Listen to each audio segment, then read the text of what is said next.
अस्सलाम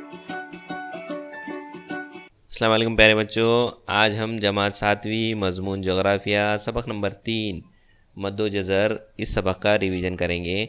इस वीडियो के साथ आपको ऑनलाइन टेस्ट की लिंक दी जा रही है जो इसके डिस्क्रिप्शन में मौजूद है। बच्चों, हमने इस सबक में पढ़ा था, इसके अहम जो तदरीसी नुकात थे वो ये थे।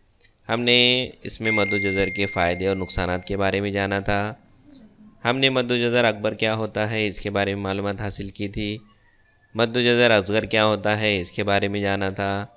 सुनामी क्या होती है, मौजों और उसकी बनावट के बारे में जाना था। थोड़ा सा रिवीजन कर लेते हैं, जिसको हम इंग्लिश में मद्दो जज़र को टाइड कहते हैं। मौज यानी क्या? मौजों की रफ्तार का इन्हिसार हवाओं की रफ्तार पर होता है। समंदर के अंदर जो मौजें चलती हैं उसका इन्हिसार हवाओं पर होता है। मद्दो जज़र की दो किस्में हैं, एक मद्दो जज़र अकबर और मद्दो जज़र असगर होता है।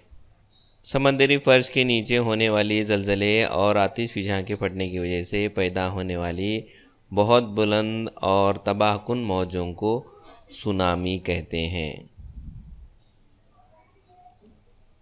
फराज किसे कहते हैं? समंदरी मौजों के बुलंद हिस्से को फराज कहते हैं, जैसा यहाँ पे आपको एरो की मदद से बताया गया है। नशीब, समंदरी मौजों के निचले हिस्से को नशीब कहते हैं। तो ये था हमारा सबक नंबर 3 का रिवीजन।